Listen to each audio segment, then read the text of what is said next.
Сәлем достар, сіздер Агро каналындасыздар. Бүгінгі видеомызда бізде ешкі бордақылау жайлы болады. Қазіргі таңда бордақыда осындай 3 ешкі тұр бізде. Мынау бізде үлкендеу ешкі, мынау бізде лақтар былтырғы. Осыларды қазіргі таңда бордақылап жатырмыз. Достар, видео басталмас бұрын каналға тіркеліп, лайк басып, комментарий жазып, каналымыздың дамуын қолдап отырайық. Сіздермен Агро каналы, ал біз видеомызды бастаймыз. Қазіргі таңда бұл ешкілеріміз жоңышқамен бордақылап жатырмыз. Осындай. Қазір сіздерге жоңышқаны да көрсете кетемін, барлығын көрсететін боламыз. Осындай бізде экспарсет жоңышқасы. Бұл жоңышқаның житняктан көкбас жоңышқадан айырмашылығы осындай жаңбырлы күн болсын, басқа күн болсын шірімейді. Шіріген жағдайда да мал түгелдей жеп қояды. Ал бізде көкбас жоңышқаны толығымен жемейді. Ол шіріп кетсе, мал ауырып, өліп кетуі мүмкін. Сол себепті осы экспарсетті егіп, соны береміз. Себебі біз жақта ауа райы осындай қолайсыз, анда-мында жаңбыр жауып тұрады. Бірден жауып кетеді. Сол себепті осындай жоңышқаны көбіне егеміз. Қазіргі таңда бұл жерде бізде 3 бас тұр. Оның алдында 6 бас болған. 3-еуін сойып алдық. Ет керек болғандықтан семіргенен. Бұлар бізде негізі ауылда қоспада жүрген ешкілер болатын. Бір-екеуі семіз болғандықтан тосқа жемдей бермей, жемді құртпай сойып алайын дедік. Мыналарды қазіргі таңда бордақылап жатырмыз. Бұлар кішкене семіргеннен кейін бұларды да сойып алатын боламыз. Бұлар көбінесе өзімізге жегенге, сатылымға емес, етке ұстаймыз. Себебі осы ешкінің еті жеңіл болып келеді. Сірне, турамшы, тағам жасағанға барлығын осы ешкінің еті жақсы болып келеді. Сонымен қатар асқазанға да ауыр болмайды дегендей ғой. Сондай жеңілдігіне байланысты осы ешкінің етін береміз. Қазір бұларға жем беретін боламыз. Кешкі жем. Біздері қазір жем салып, жем берген барлығын көрсететін болам.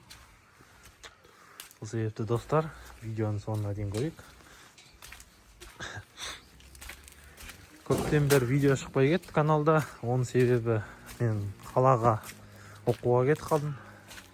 Арасында демалыс сайын келген сайын осылайына сіздерге видео түсіріп отыратын боламын достар.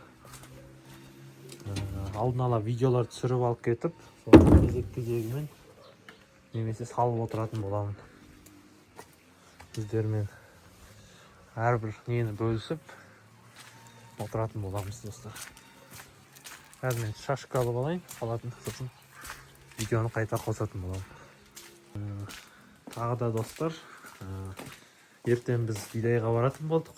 Себебі биыл еккен бидайымыз келесі жылы тұқымдыққа кішкене жарамсыздау болып тұр. Сол себепті тұқымдыққа жаңадан ірірек бидай іздейтін боламыз. Суармалы жердің. Себебі бағарада биыл жаңбыр болмағандықтан бидай нашарлау болып, тұқымдыққа сақтау болып тұр. Сол себепті кішкене ірірек бидай іздейтін боламыз. Суармалы жердікі. 1-2 тонна тұқымдыққа бидай алатын боламыз. Міне достар, бізде биылғы бидайымыз. Көктемде егіп, алдында тартқан болатымыз осы бидайды. Өзіміздің дровилкада тартылған. Қазір сіздерге дровилканы да көрсете кететін боламын. Дровилкаға бір жеке видео түсіретін боламын. Қалай жасалғаны туралы барлығы. Сіздерге өздеріңізге жасап алсаңыздар болады, сондай қолдан жасалған. Қолда осылайына тартады. Бұдан да ұсақ тартуға болады. Тым ұсақ болса, тіліне жабыс қалады, оның болып. Осылайына 1,5-2 килограмм мөлшерінде бидай береміз. Ешкілеріміз осылайынан жеп жатады.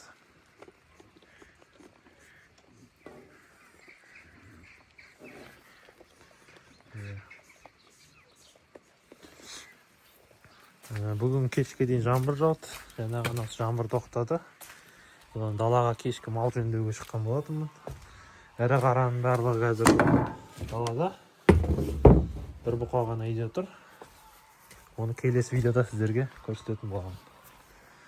Осымен видеомыз аяқталды достар. Осындай ешкі бордақылау жүріп жатыр. Бұл енді андай бір үлкен бордақ емес, өзімізге сойып жегенге осылайынан байлап жатырмыз.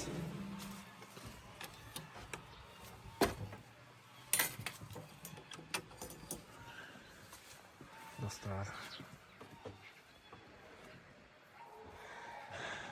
мына қораны кішкене алдында ремонттаған болатынбыз, ешкі өтіп кетпейтіндей қылып. Былайынан осылайынан байланып жатыр. Сіздермен болған Агро каналы видео ұнады деген ойдамын. Видео ұнаса каналға тіркеліп, лайк басып, комментарий жазып қойыңыздар. Сосын видеоның жанында подписаться дегенді басып, жанында колокольчикті басып қойсаңыздар, менің видеоларым шыққанда бірінші болып көріп отыратын боласыздар. Осымен видеомыз аяқталды. Келесі видеода кездескенше.